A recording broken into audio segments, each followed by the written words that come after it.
Welcome to Monday Morning Coffee with Inside the Firm. Each week, our hosts will be interviewing local, regional, and national business leaders to give you an inside peek into how they lead their business to success in the ever-competitive business climate. Welcome to Monday Morning Coffee with Inside the Firm. Today, I have a very special guest, Robin Landa, and she is an expert in creative advertising, branding, graphic design, and social media, and has been called a, quote, creativity guru.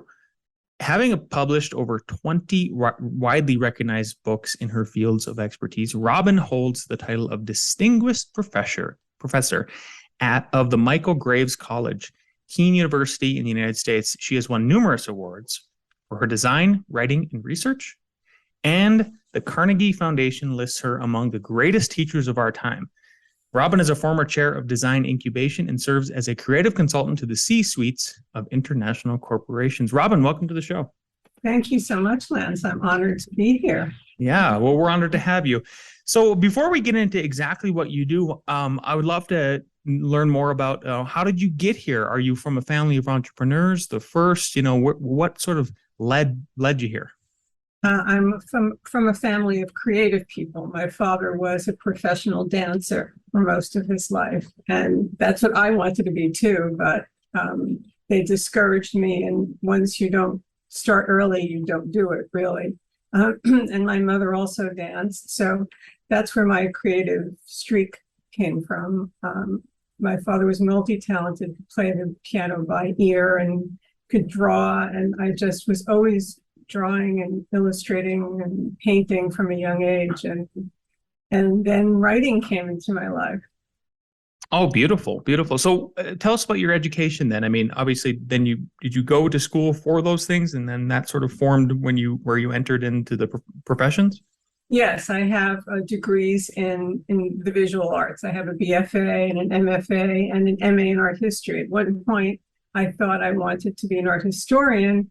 In fact, a professor encouraged me to get a degree in art history so that I could write more about art. And then when I was in that, I realized I really wanted to be a visual artist. I wanted to make the art myself. And then I segued into graphic design and advertising art direction.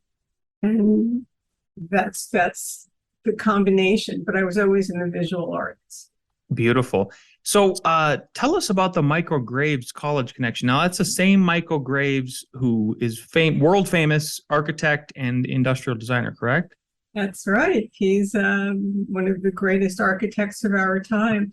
Yes, when we wanted to have an architecture program, we thought, let's reach out to Michael Graves because he was at Princeton and he lived in Princeton. And we did, and his reaction was, well, Princeton doesn't need me, you need me. And so he gave us his name for the School of Public Art, for the entire college, and we have a School of Public Architecture. He gave us his house, his home, after he passed away. And we also have the Michael Graves College on our China campus in Wenzhou, China. So we have two schools of public architecture, and we're very close with the Michael Graves studio. And our dean was his protege. David Money was Michael Graves' protege. So we have an extraordinary architect as a dean. Wow, that's amazing. Yeah, what a cool connection you have with that. Well, let's kind of we can turn a corner here, and maybe we'll jump into sort of what you do. And there's a series of questions I'd love to ask you about what you do. And the first one would be how can people generate worthwhile ideas? I think this is something that even I struggle with sometimes, is like, you might have an idea, but what makes it worthwhile versus not? Yeah, that's a great question. Most of the processes that are in place that people use, whether it's brainstorming or there's a 5-step process where you do research and then the research incubates and you go from there, are kind of black boxes. That's what I call them, because they don't really explain how the aha moment happens. They just assume that once you've done your research and you think about it for a while or you talk about it, it will come to you. And after teaching all these years and doing research myself, I realized that people really need an actionable process. And what separates mine from those others, besides the fact that it's an actionable process and it's not a black box, is that my theory is that ideas should benefit either individuals, society, creatures, or the planet, or all of the above. That there has to be something in it for people and the planet besides the bottom line of profit. So it's more of a triple bottom line idea. Oh, okay. And what would you include? So with if it's a triple bottom line, then, I mean, if you had to, so obviously it's people, profit, and then what would be the third? Planet. Perfect. Yeah. Right. Yeah. I agree. I think it has to pass sort of a litmus test, and you can't just have it be one. It probably isn't a good idea if it just passes one of the three. It seems like a holistic approach is the way to go. What do you think? What should business people know about the creative side of advertising? Oh, there's so much they should know. The business people who go get MBAs really don't ever study what you or I have studied, which is the visual arts. They don't really understand, or some do, I'm sure, how to come up with an idea and the value of fantastic typography or art direction, or what separates a pedestrian concept from an extraordinary concept. And so I think it's very important that they learn about that from creative individuals so that they can interface with their creative team, which they have to do, or with their vendors, their creative vendors, so that they understand that it's not about, well, that guy had that ad, so let me have it. I want the same thing because that one worked, or that it's about what we've done all the time is good, let's do it again. In a 24/7 world, nobody's going to notice anything that's boring or pedestrian or average. Yeah, 100%. Have you ever tried to set up sort of a meeting or a round table with the folks, who do both sides of the coin there? So, somebody who's running the business with an MBA versus somebody who's on the creative side of things, and then have you facilitated a cross-pollination of that so that you, and if you have, I would be interested to know, what was the learning lessons from it, and moving forward, how did that inform future meetings? Well, I think that's a brilliant system, right? That you or workshop. I've done that a couple of times only. Most of the times that I consult, they want me to meet just myself with the business people and conduct a workshop about the creative side. But the couple of times that I've done that, it's been very fruitful in the business people becoming part of the creative process, so that they're not, sometimes they're called the suits. It's an otherness, right? That the creatives have about the business people, and the business people think that it's just creativity is just this willy-nilly thing, and you can't trust these guys. They want risky. They give you risky ideas. So the times that we've come together, what I've emphasized is dialogue and not debate. And that really helps. And then we have some tools where we workshop things, and we use a kind of improv attitude of saying yes and right, which we all know about. But it's mostly emphasizing dialogue rather than arguing or debate, because you have to listen to somebody else to get the point of view. You don't have to, swallow what they're saying eventually, but having a dialogue means that you're interested in what someone else says, and you want to learn about it. Yeah.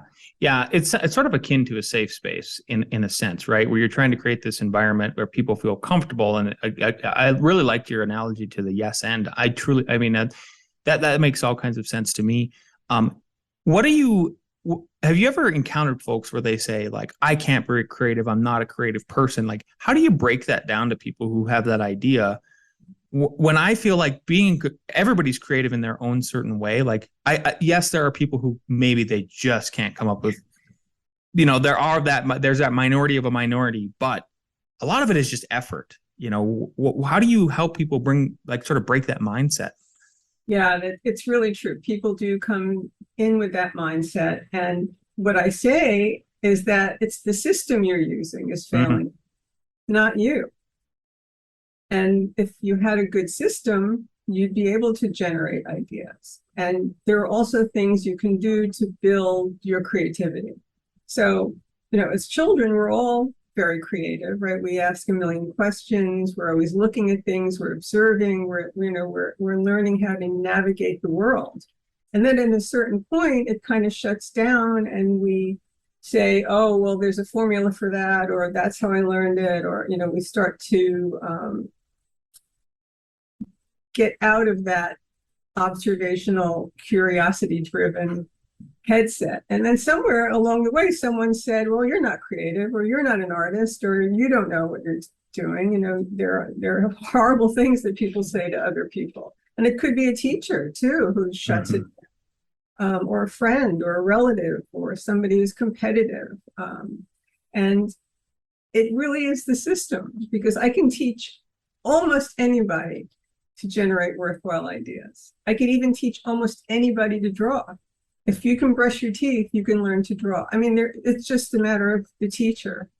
Yeah, I 100% agree. And I think that's the secret. You're nailing the secret. So Alex and I, my business partner, we teach at the University of Colorado Boulder.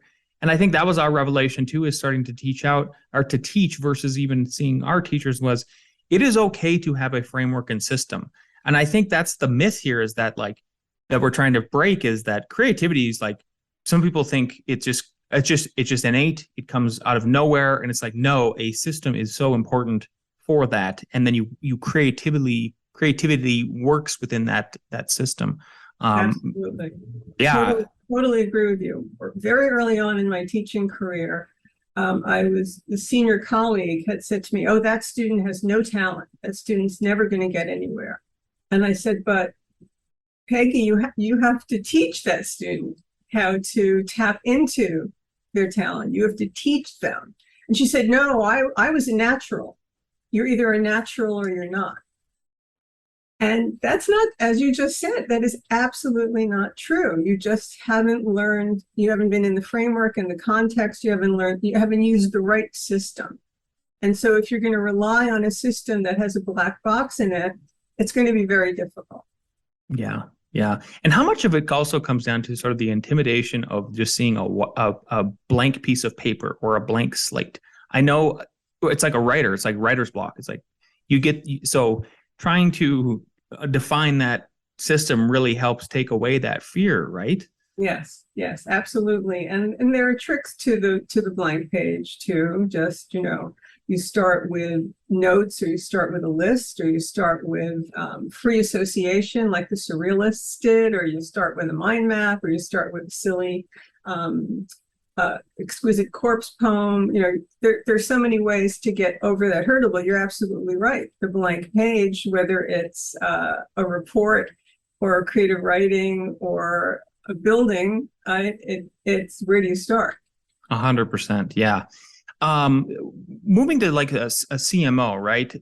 What do you think each one of them should know? What is one thing they should know about the creative side of branding? That it's strategic, that it's not just, as we said, you imagine people in La Boheme, the artist, the poet, the creativity is just free flowing. In branding, it's strategic, and you're building a world, and you have to think about, as you just said, the context, right? How does it fit into people's lives, whether it's appropriate, you're using the appropriate perspective. It has to be humanistic. It has to be people-centered. I'm always thinking altruistically. You have to base the branding on an observation into both the brand and the target audience. And that insight is rather hard to find, but it's worth the hunt. You need interesting solutions. There's so much to look at, as I said, 24/7, that if it's not appealing and it's not attention grabbing and it's not memorable in branding, you're kind of wasting your money.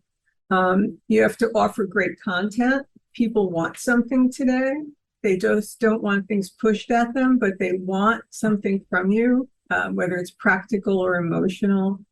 And you have to empathize with people and be compassionate when you're building your brand, and understand that it's, you said a conversation, right? It's context. It's building a space that people want to participate in.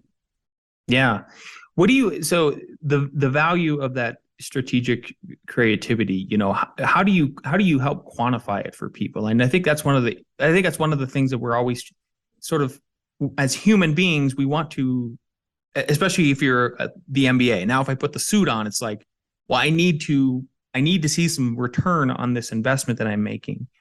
How do you sort of ride that fine line of showing them that?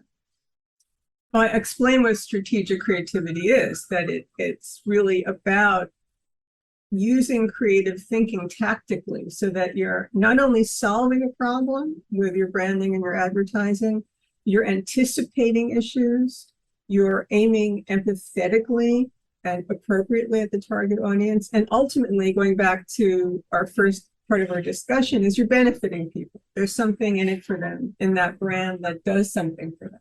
Otherwise, people don't really care. Yeah. So social media, anybody who I have on the show that isn't, in the social media realm of marketing, creativity, and trying to get people's attention. I mean, we live in this world of we're trying to get people's attention. Like, the value is in obtaining their attention and then maybe turning that into a transaction, right? So social media a decade ago is vastly different, just even from the number of platforms and sort of how we're splintering further and further. What if you had to recommend to folks, like, what's the future of social media? I mean, are you seeing certain platforms die out? Do you think people should be concentrating on everything or just a select few? I think it depends on where your target audience lives. Where do they spend their most time? So right now, Gen Z is on Be Real. That Gen Z is all about authenticity, right? You don't doctor your photo. It's like, you get the notice, and then in the moment, it's whatever you're doing, however you look, that's it. And you have to kind of flow with whichever target audience you're aiming at. TikTok is all about, having fun and participation. And, the reason that songs and dances click is that people want to do them, right? People want to do the song or do the dance. And so you have to really understand what the nature of that platform is. And if the people you're trying to reach are there, and then create not a one-way street, but something that people can participate in, and something that especially is for Gen Z, aligns with their values. If you're not in their same value system, or you're not authentic, they have absolutely no interest. They can smell inauthenticity a mile away. And so, do you think that's a reaction to? I'm a millennial, so we can pick on me if we need to. But do you think that's a reaction to the millennial Instagram? Everything's doctored. We're making our lives look like this. We're all influencers. We're all rappers. That sort of thing.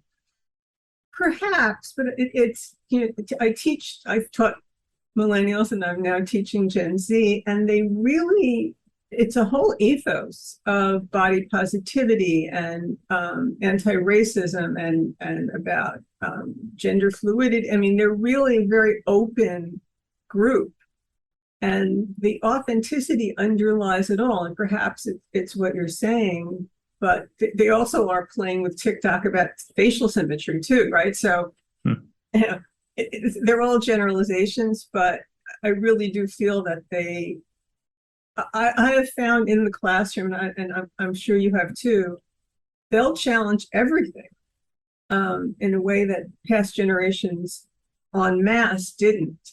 And you really have to be socially conscious and really be authentic and be ethical. So, I think it's a confluence of factors. Yeah, it's interesting. Every generation is so interesting, right? Maybe that was an unfair question too, to think that it's sort of this, it's like when anybody talks about their parents, they're like, well, my parents did this, so I do the opposite. So, I recognize that. Give us, the listeners, if you would, what are some ways, if they're listening today, what are some simple things that they could do in order to build creative habits? They want to start being a more creative person and unlock that. What are some things they could do starting today? Some of the best things you can do for habits, in terms of building what I call golden habits, is to become more curious, and to really go back to that childhood sense of curiosity. Really, so I'll give you a great example of somebody who's curious. Lin-Manuel Miranda, who wrote Hamilton and In the Heights. When he was just finished In the Heights and it was about to come to Broadway, he took a vacation. He was going to Mexico to the beach. And rather than picking a typical beach read, he picked up the biography of Alexander Hamilton. And the rest is history. But if he weren't curious about history, which is nothing to do with theater or music or playwriting or screenwriting, it was out of his vertical, right? Out of his vertical sense, we wouldn't have Hamilton, and he wouldn't have changed Broadway, and he wouldn't have inspired so many young people. So curiosity is really important. And one way you can build that is to let a friend take you somewhere. So when I go to the museum, most of my friends say, well, show me around. And I say, well, how about you take me to a room that you'd like to see? Because that's probably a room I wouldn't have chosen. So being curious is really, really important. And being a good listener, like you, Lance. I think what makes you so great as a host is you're a really good listener. I can see that you're listening when I'm talking to you, rather than figuring out the next question. And that listening, it doesn't mean you should listen to the rants of people who are uneducated. I'm not saying that, but you listen to educated people, listen to their point of view, and consider it. Being receptive to new experiences, whether it's cuisine or travel, or, I remember I didn't really want to hike. I had never done that as a young person. And then my then boyfriend said, well, let's go hike. And it was fantastic. And if I hadn't been open to it, if I had shut that down, I would have missed a great experience. And there are lots of other things I could give you, just really specifics. Yeah, I love that, because that is exactly where it starts from, is a curiosity. I am trying to I have 4 children, and the youngest is my daughter, and she is actually the one who is most interested in architecture. She even interned at the office this summer, but the curiosity is just exactly where it starts. I think so. Thank you for that answer. Let's touch on your books. I know I read in your bio here that you got over 20, but I thought I was reading somewhere else it's 25. Tell us about being an author, and how many books are there, and then what are you working on, or what is kind of currently published? Thank you so much. Thanks for asking. Yeah, I love to write, obviously. I mean, I mentor faculty nationwide in research and writing, and how they themselves could write books. I run a books club out of this, not a books club, a books fellowship. And people always say, well, how do you write so much? And I always say, well, writing is non-negotiable for me. It's like brushing my teeth or exercising or eating cauliflower. I don't argue with myself over it, but I love it. Well, as an artist, that the endorphins start to flow when you're concentrating. And that happens to me in the writing process. My new book that's right behind me, if you're on YouTube, you can see that it's called The New Art of Ideas, Unlock Your Creative Potential. And that's coming out in November. I'm very excited. And that's really for anybody to learn how to generate worthwhile ideas. I have a very actionable and easy, actually, system called the 3 Gs, goal, gap, and gain. And that's in the book. And the cover and the interior illustrations, if you're a fan of Manifest or The Americans, Holly Taylor, the actor, did the illustrations and the cover. She was my student at Kean University. Oh, what a wonderful full circle. Yeah, that's fantastic. Robin, we're running up on the half hour here, and there's 2 questions that I like to ask every guest as we sort of end the show. And first one is, knowing what you know now, and if you could go back in time to when you first started your creative career, what is one piece of advice you give your former self? I would trust my own judgment. Every time I've gone against my own gut, and a learned gut, not, just as a kid saying no to everything. It's not gone my way. And I look back and I think, well, I had an instinct not to do that. And I listened to an editor, or I listened to another faculty member, and didn't work out so well. Yeah, so true. So true. And you know that feeling as your own person. You know that feeling, and it's very hard to describe to anybody else because it's your own feeling about trusting that. I concur 100%. Robin, again, this is fantastic. Thank you so much for lending your time for us and our audience today. Where can people find and follow you and maybe pick up some of your books? Thank you so much, Lance. And it's been you're a wonderful host, and I really enjoyed this. Thank you. My books are everywhere on Amazon, Barnes & Noble, your favorite independent bookseller. They can link up with me on LinkedIn and on Instagram and on Twitter. Facebook, not too many people use anymore, but I'm on all those platforms, and TikTok. Yeah, TikTok. You got to cover the TikTok. Exactly. Well, again, thanks so much for your time today. We really appreciate being on the show. Thank you.